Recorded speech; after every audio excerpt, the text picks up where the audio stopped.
Salam əziz izləyicilərim, kanalıma xoş gəlmisiniz. Bugün sizinlə Lev Seminoviç-Vygotsky nəzəriyyəsi haqqında danışacağam. Mövzuya başlamazdan öncə qeyd edim ki, Vygotsky və Piaget nəzəriyyələri MİQ imtahanına düşə biləcək suallardandır. Onların oxşar və fərqli cəhətləri diqqətə alınmalıdır.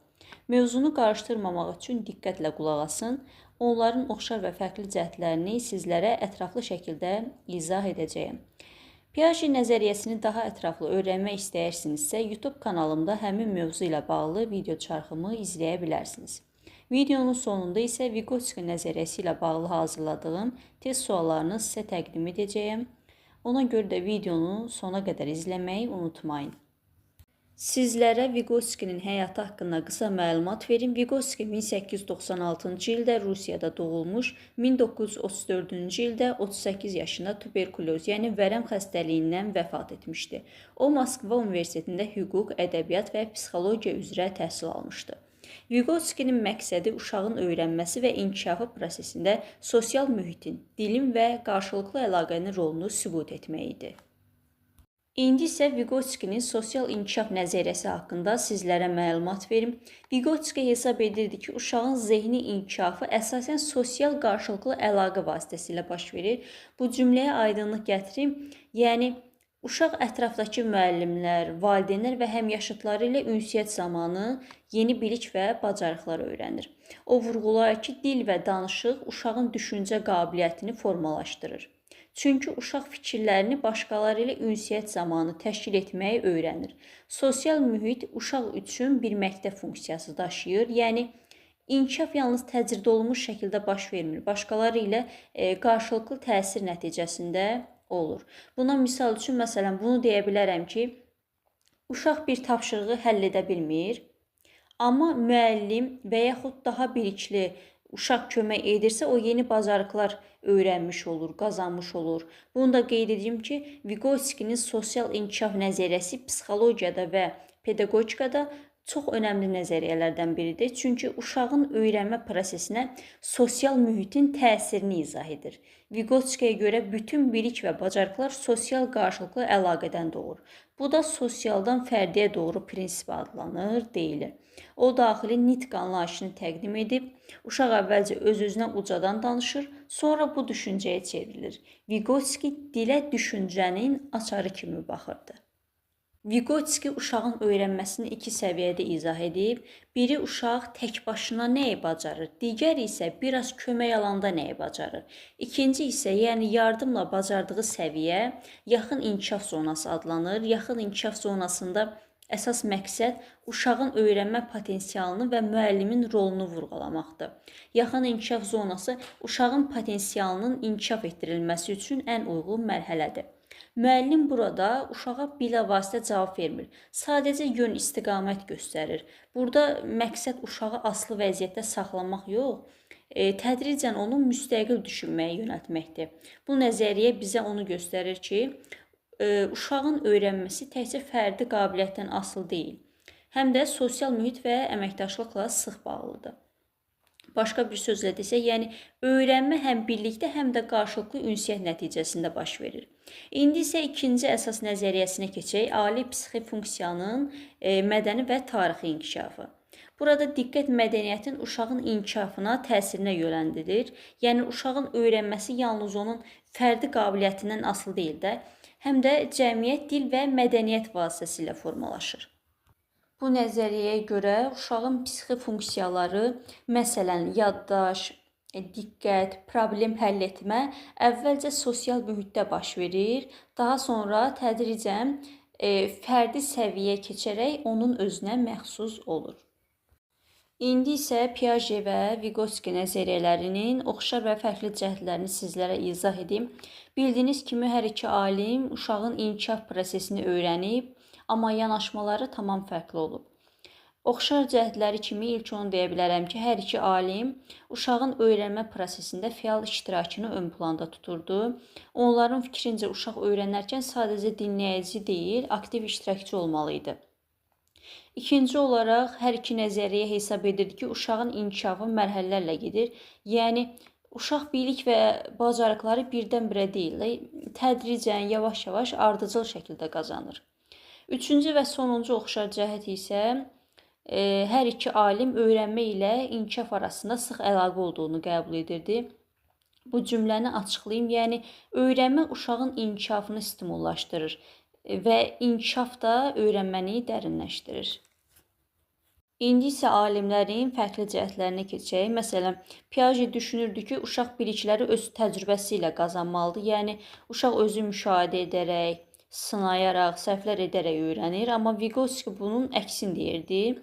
Yəni uşaq tək öyrənmir. O, sosial mühitin və böyüklərin köməyi ilə öyrənir. Yəni Vygotsky üçün ünsiyyət və əməkdaşlıq çox önəmli idi. İkinci fərq isə Piagetə görə inkişaf öyrənmədən əvvəl gəlir, amma Vygotsky deyir ki, öyrənmə inkişafı qabaqlaya bilər. Üçüncü fərq isə Piaget uşağın inkişafının daha çox bioloji amillərə, yəni uşağın daxili yetişmə prosesi ilə izah edirdi. Vygotsky isə uşağın inkişafında mədəniyyətin, dilin və sosial münasibətlərin böyük rol oynadığını vurğulardı. Yəni sizə sadə dillə desəm, Piaget uşağın öz-özünə öyrənməsini, Vygotsky isə birlikdə öyrənməyə üstünlük verirdi. İndi isə keçək mövzu ilə bağlı suallarımıza. İlk sualımız, Vygotsky'yə görə uşağın zehni inkişafının əsas hərəkət verici qüvvəsi nədir? A. Bioloji yetkinlik, B. Sosial qarşılıqlı əlaqə, C. Təcrübə toplamaq, D. Genetik amillər, Y. Təsadüfi öyrənmə. Birinci sualımızın cavabı B variantıdır. Çünki Vygotsky uşağın inkişafının əsasının sosial qarşılıqlı əlaqə olduğunu deyir. Uşaq bilik və bacarığı başqaları ilə ünsiyyət zamanı mənimsəyir. İkinci sualımıza keçid alaq. Yaxın inkişaf zonası nə deməkdir? A. Uşağın bacarmadığı fəaliyyətlər sahəsi, B. Uşağın tək başına bacardığı sahə, C. Uşağın biraz köməklə bacardığı sahə, D. Ən yüksək inkişaf mərhələsi, Y. Tam mənimsənilməmiş bilik. İkinci sualımızın cavabı C variantı uşağın biraz köməklə bacardığı sahədir. Vygotsky'yə görə yaxın inkişaf zonası uşağın yardımla bacardığı sahədir, yəni müəllim və ya böyüyün köməyi ilə. Üçüncü sualımız, aşağıdakılardan hansı Vygotsky'nin ali psixi funksiyalar anlayışına daxildir? A. Reflekslər, B. Yaddaş, düşüncə, nitq, C. Fizioloji reaksiyalar, D. Sadə davranışlar, Y. Mühitə uyğunlaşma. Üçüncü sualımızın da cavabı B variantını, niyəsini deyim, yəni ali psixi funksiyalar dedikdə şuurlu və mədəniyyətlə formalaşmış fəaliyyətlər nəzərdə tutulur. Yəni yaddaş, düşüncə, nitq. Dördüncü sualımıza keçək. Vygotsky'yə görə dilin rolu nədir? A. Sadəcə ünsiyyət vasitəsidir, B. Zehni inkişafın əsas alətidir, C. Sosial maneədir, D. Bioloji xüsusiyyətdir, Y. Sadəcə refleks formasıdır. Dördüncü sualımızın cavabı B variantıdır. Çünki Vygotsky dilin yalnız ünsiyyət deyil, həm də düşüncəni formalaşdıran vasitə olduğunu vurğulayırdı. Ona görə də dördüncü sualımızın cavabı B variantıdır. Beşinci sualımız, Vygotsky'nin nəzəriyyəsinə görə uşağın inkişafı əsasən hansı vasitə ilə baş verir? A. Təkbaşına müşahidə, B. Təcrübəsiz öyrənmə, C. Genetik irsiyyət, D. Fiziki məşqlər, Y. Sosial qarşılıqlı əlaqə. Beşinci sualımızın cavabı E variantıdır. Uşaq ətrafdakı insanlar, müəllim, valideynlər, həmyaşıdlar vasitəsilə bilik və bacarıqlar öyrənir. Altıncı sualımız, yaxın inkişaf zonası nəyi ifadə edir? A. Uşağın tək başına bacardığı fəaliyyət, B. Təsadüfi oyun zamanı öyrənmə, C. Genetik inkişaf səviyyəsi, D. Yardımla bacardığı fəaliyyət, Y. Sərbəst oxu bacarığı. Altıncı sualımızın cavabı D variantıdır. Yaxın inkişaf zonası uşaq biraz kömək aldıqda bacardığı fəaliyyəti ifadə edir. Ona görə də altıncı sualımızın cavabı D variantıdır. Keçək 7-ci sualımıza. Vygotsky'nin nəzəriyyəsinə görə dilin rolu nədir? A. Uşağın düşüncə qabiliyyətini formalaşdırmaq, B. Yalnız ünsiyyət üçün, C. Əyləncə vasitəsi, D. Fərqli öyrənmə metodlarını yoxlamaq, Y. Sosial statusu göstərmək. 7-ci sualımızın cavabı A variantıdır. Çünki dil vasitəsilə uşaq fikirlərini başqaları ilə bölüşür və düşüncəsini inkişaf etdirir. Ona görə də cavabımız A variantıdır.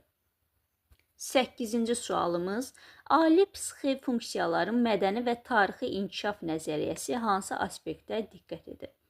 A. Uşağın genetik irsiyyətinə, B. Sosial qarşılıqlı əlaqəyə, C. Mədəniyyət və tarixin təsirinə, D. Təkbaşına oyun fəaliyyətinə, Y. Fiziki məşqlərə. 8-ci sualımızın cavabı C variantıdır. Çünki bu nəzəriyyə uşağın mədəniyyət və tarixi mühitdə necə təsirləndiyini öyrənir. 9-cu sualımız, hər iki Vygotsky və Piaget nəzəriyyəsində uşağın öyrənməsi necədir? A. Pasiv, B. Təsadüfi, C. Sadəcə oyunla, D. Genetik olaraq müəyyən, Y. Aktiv. 9-cu sualımızın da cavabı Y variantıdır. Çünki hər iki nəzəriyyədə də uşaq öyrənməkdə aktiv iştirak edirdi. Sonra 10-cu sualımız, Vygotsky və Piaget nəzəriyyəsinin fərqli cəhətliyi nədir? A. Hər ikisi uşağın aktiv iştirakını vurğulayır. B. Uşağın mərhələli inkişafını vurğulayır. C. Sosial qarşılıqlı əlaqədə önəmlidir. D. Vygotsky yardımla öyrənməyə, Piaget isə təkbaşına kəşf etməyə fokuslanır. Y. Genetik amil önəmlidir. 10-cu sualımızın cavabı D-dir. Çünki Vygotsky kömək aldıqda daha yaxşı öyrənir. Piaget isə uşaq təkbaşına kəşf etməsini vurğulayır. Daha sonra 10-cu sualımız, yaxın inkişaf zonasının əsas məqsədi nədir? A. Uşağın potensial bacarığını inkişaf etdirmək, B. Uşağın hazır bacarığını göstərmək, C. Uşağı sərbəst buraxmaq, D. Uşağın sosial bacarığını yoxlamaq, Y. Genetik inkişafı izləmək. 11-ci sualımızın cavabı A variantı, yəni uşağın potensial bacarığını inkişaf etdirməkdir. Çünki yaxın inkişaf zonasının məqsədi uşağın potensial öyrənmə səviyyəsini inkişaf etdirməkdir. Növbəti sualımız 12-ci sual. Sosial inkişaf nəzəriyyəsinə əsasən uşaq ilk bilikləri hardan öyrənir? A. Təkbaşına oyunlardan, B. Sosial qarşılıqlı əlaqələrdən, C. Genetik irsiyyətdən, D. Təsadüfi müşahidələrdən, E. Kitablardan. 12-ci sualımızın cavabı B variantı. Çünki sosial qarşılıqlı əlaqə vasitəsilə uşaq bilik və bacarıqları öyrənir. Ona görə də sualımızın cavabı B variantı sosial qarşılıqlı əlaqələrdəndir. Sonra 13-cü sualımız, Vygotsky'nin nəzəriyyəsinə görə dil uşağa nə verir? A. Pasiv öyrənmə imkanı, B. Sosial status, C. Fikir bölüşmə və düşüncə formalaşdırma, D. Təkbaşına kəşf etmə, Y. Fiziki bacarıqlar. 13-cü sualımız C variantıdır. Cavabı C variantıdır. Çünki dil uşaq üçün düşüncəsini başqaları ilə bölüşmək və inkişaf etdirmək vasitəsidir. Ona görə də 13-cü sualımızın cavabı C variantıdır. 14-cü sualımıza keçək. Ali psixi funksiyaların mədəni inkişafı nəzəriyyəsi hansı elementə diqqət edir? A. Təkbaşına oyun, B. Genetik faktorlar, C. Təcrübəsiz öyrənmə, D. Mədəni və tarixi təsirlər, Y. Fərdi öyrənmə. Bu nəzəriyyə uşağın inkişafına mədəni və tarixi amillərin təsirini vurğulayır. Ona görə də cavab D variantıdır. Daha sonra 15-ci və sonuncu sualımız, Piaget və Vygotsky'nin oxşar cəhətlərindən biri hansıdır? A. Yardımla öyrənmə, B. Uşağın genetik irsiyyəti, C. Pasiv öyrənmə, D. Təkbaşına kəşf etmə, Y. Uşağın fəal iştirakını vurğulama. Yardımla öyrənmə Vygotsky'nin nəzəriyyəsi idi, yəni. 15-ci sualımızın cavabı Y variantıdır. Uşağın fəal iştirakını vurğulamaq. Hər iki nəzəriyyədə uşağın öyrənməkdə fəal iştirakı önəmli idi. Mövzumuz haqqında danışdıq, suallarımızı cavablandırdıq. Ümid edirəm bu video sizin üçün faydalı olar. Kanalıma abunə olmağı, videonu bəyənməyi və fikirlərinizi rəylərdə bölüşməyi unutmayın. Gələn videoda yeni və faydalı mövzularda görüşənədək.